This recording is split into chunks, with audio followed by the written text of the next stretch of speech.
Assalamualaikum warahmatullahi wabarakatuh. Jadi ini adalah video pembelajaran lanjutan materi dari materi sebelumnya ya. Masih sama ya untuk materi kali ini, yaitu melakukan pengujian prasyarat statistik inferensial, yaitu uji normalitas dan uji homogenitas ya.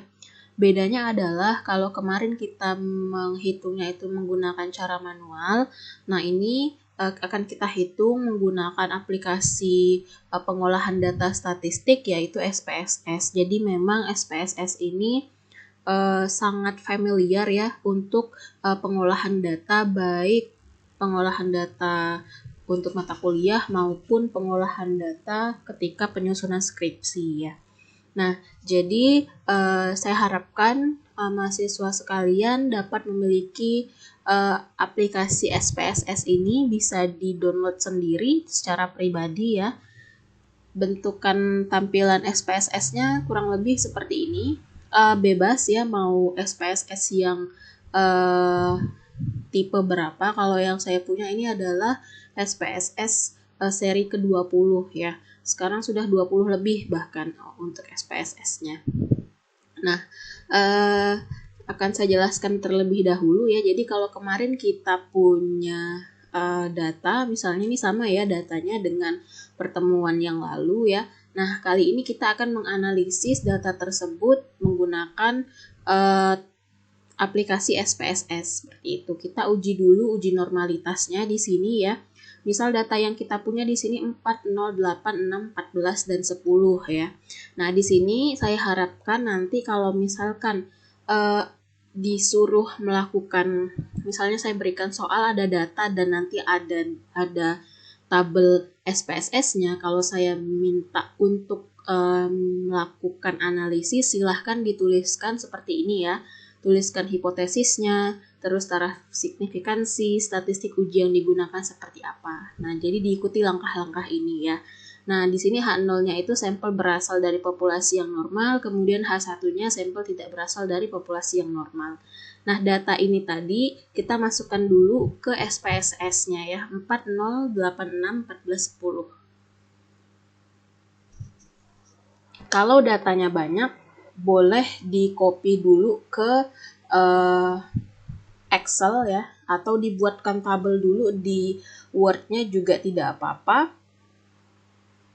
4, 0, 8, 6, 14, dan 10. Nah, di sini di data view ya, penginputan datanya. Nah, kemudian di sini ada variable view.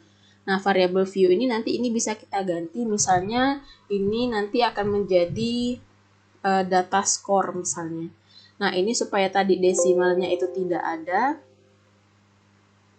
Oke, di sini misalnya score misalnya. Di sini misalnya desimalnya 0 ya, kita nolkan supaya nanti di sini nah tidak ada komanya lagi. Tadi kan ini masih ada koma ya. Nah, untuk menghitung normalitas tes, biasanya di sini kita klik analyze ya, kemudian di sini ada descriptive statistik. Kemudian kita klik explore di sini. Nah, score ini kita masukkan ke dependent list-nya di sini. Kemudian cek dulu di plots ya. Nah, pastikan normality plots with test-nya itu terchecklist ya. Jadi bagian ini terchecklist, kemudian continue. Nah, kita oke-kan di sini. Nah, nanti akan ada tampilan seperti ini kurang lebih, di mana nanti di sini ada tabel statistika deskriptifnya. Ini juga nanti akan saya jelaskan ya, karena saya minta ini untuk UAS nanti. Kemudian ini adalah hasil dari normalitas tesnya. Nah, kalau ini nanti mau di copy paste ke dalam Word ya, ini tinggal di copy saja, kemudian bisa dipindahkan ke dalam Word. Nah, ini sudah saya copy paste di sini. Nah, ini hasilnya. Nah, di sini coba kita perhatikan dahulu ya. Di sini ada dua jenis ya, dua jenis tes normalitas. Yang pertama di sini ada Shapiro-Wilk, kemudian ada Kolmogorov-Smirnov. Nah, Shapiro-Wilk ini kita gunakan kalau jumlah datanya itu kurang dari 50. Dan Kolmogorov-Smirnov ini kita gunakan ketika datanya itu lebih dari 50 ya. Nah, karena data yang kita gunakan tadi itu cuma 6 ya, DF itu derajat kebebasan. Nah, berarti yang kita gunakan yang mana? Yang Shapiro-Wilk ya, kita lebih ke Shapiro-Wilk. Oke. Nah, ini digunakan apabila kita mau melihat hasilnya itu dari taraf signifikansi. Jadi nanti hasil yang diperhatikan yang bagian yang ini. Nah, yang ini diperhatikan ya. Nah, jadi untuk menentukan daerah kritis dari uji normalitas menggunakan SPSS, kita lihat jika taraf signifikansinya lebih dari 0,05, karena tadi kan taraf signifikansi yang kita gunakan adalah 5% ya, atau 0,05, maka H0 diterima dan dinyatakan normal. Kalau nanti taraf signifikansinya kurang dari 0,05, maka H0-nya ditolak dan data dinyatakan tidak normal. Ini adalah cara pertama. Jadi ada dua cara ya. Ini cara yang pertama, dilihat dulu taraf signifikansi bagian Shapiro-Wilk. Alasannya adalah karena data yang kita punya itu cuma 6 ya. 6 itu kan kurang dari 50. Nah, di sini taraf signifikansi yang kita dapat itu adalah 1 ya. Nah, ini dengan memperhatikan taraf signifikansi ya, signifikansinya itu adalah 1. 1 itu lebih besar dari 0,05. Kemudian cara kedua adalah dengan membandingkan tabel Lilliefors ya. Kalau nanti kalian mau mencari daerah kritisnya dengan membandingkan tabel Lilliefors, perhatikan yang Kolmogorov-Smirnov yang statistik. Jadi yang ini. Nah, jadi ini untuk signifikansi, yang ini untuk,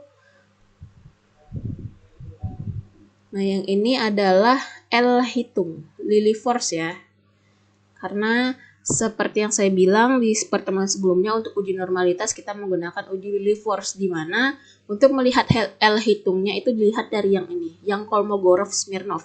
Baik datanya kurang dari 50 atau lebih dari 50, lihat yang ini, statistik yang ini. Untuk L hitung ya, menggunakan tabel Lilliefors. Tapi kalau kalian mau nanti cuma untuk signifikansi saja, menggunakan signifikansi, perhatikan di Shapiro-Wilk kalau datanya kurang dari 50. Kalau datanya lebih dari 50, pilih yang Kolmogorov-Smirnov bagian signifikansi. Sig ini signifikansi ya.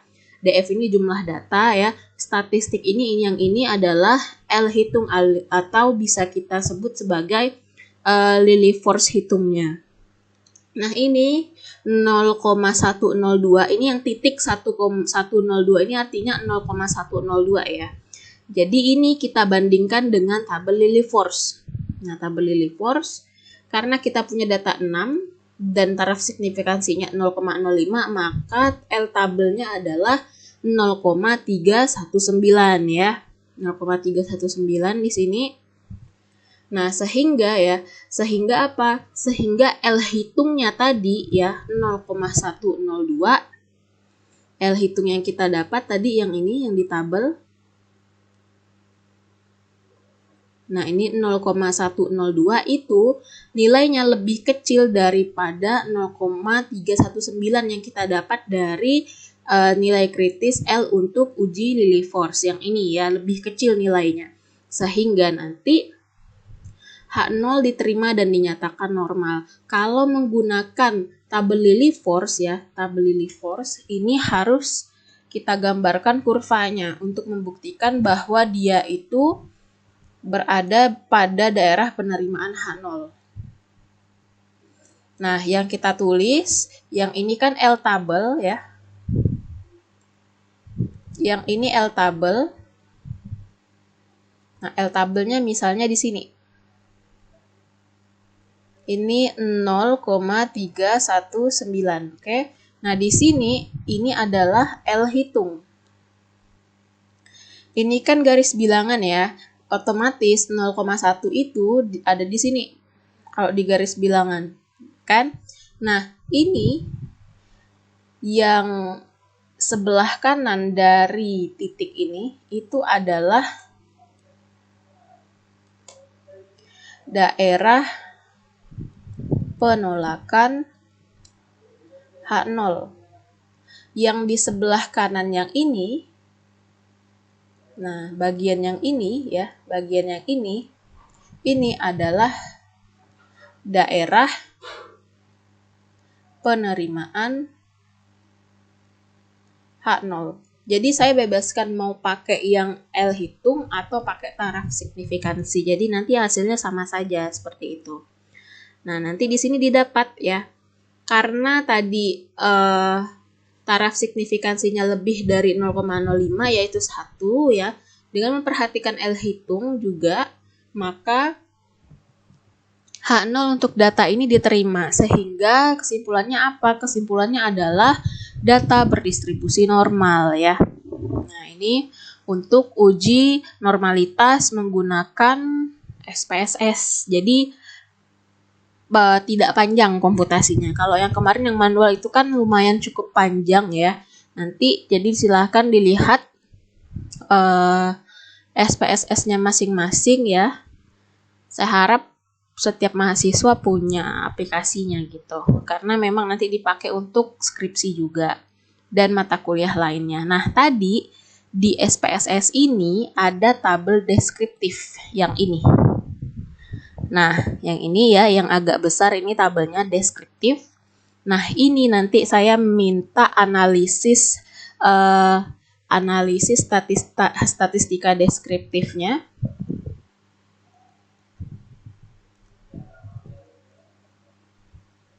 Nah, apa saja yang akan dianalisis? Pertama, rata-rata atau min. Min atau rata-rata ya. Kita lihat di sini hasilnya adalah 7 ya. 7,00. Kemudian yang ingin saya lihat nanti adalah median ya. Mediannya itu 7 juga. Kemudian variansi. Nah, variansinya di sini 23,600 ya. Kemudian standar deviasi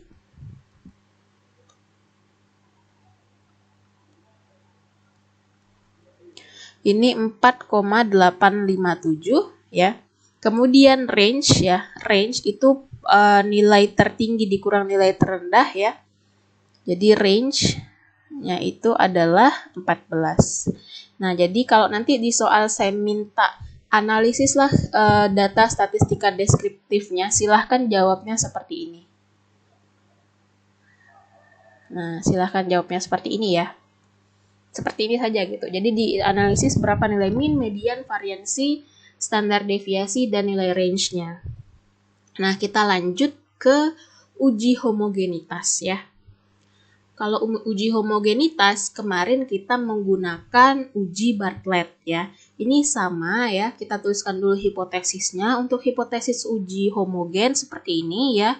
mu1 kuadrat sama dengan mu2 kuadrat sama dengan mu3 kuadrat. Itu untuk H0. Nah, H1-nya itu tidak semua variansi sama ya. Jadi ada yang beda dari ketiga ini. Nanti, oh ya saya lupa bilang di sini, kenapa di sini ada 3 ya? 1, 2, 3. Karena di soal di sini ada 3 kelompok. Ada ABC. Sehingga ini nomor 1, ini nomor 2, nomor 3. Kalau nanti ada 4 kelompok ya. Kalau nanti ada 4 kelompok, misalnya berarti di sininya ada 4 ya.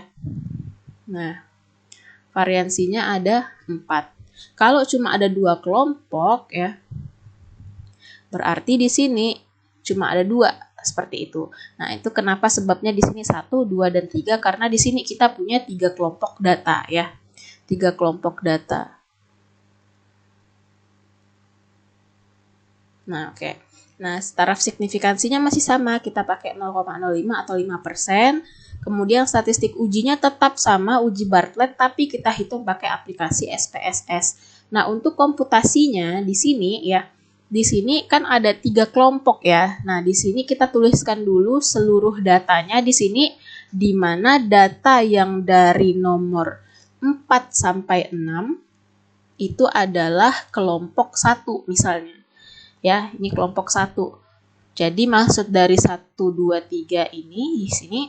Nah, jadi 4 sampai 6 yang ini itu adalah kelompok 1 ya. Ini kenapa di sini semuanya 1. Kemudian dilanjutkan dari sini ke sini itu adalah kelompok 2. Nah, ini kenapa di sininya adalah 2. Selanjutnya juga seperti itu. Alasannya dari 8 sampai 5 ini adalah 3. Ini adalah kelompok 3. Nah, jadi kita klasifikasikan terlebih dahulu datanya ya. Dari 4 sampai 6 kelompok 1, 5 sampai 4 kelompok 2, 8 sampai 5 itu adalah kelompok 3 ya. Nah, kemudian dari sini baru kita masukkan datanya. Kita masukkan datanya ke SPSS. Oke, sebentar. Nah, misalnya seperti ini ya, ini di Word ya. Di Word juga bisa, ini tinggal di copy paste saja seperti ini. Nah, ini kita buat file baru. Nah, ini klik di sini, cukup satu aja yang diklik ya.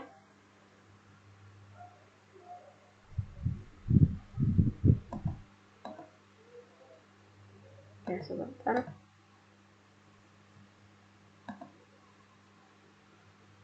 Oke, ini sepertinya harus buat baru ya, sebentar ya. Nah, ini sudah saya copy paste di sini ya, di data view. Nah, ini datanya tadi yang sudah kita urutkan ya. Maksud saya sudah kita kategorisasikan. Nah, di sini di var yang ini adalah misalnya skornya. Kemudian yang ini adalah metode ya tadi. Desimalnya kita nolkan dulu. Kita nolkan.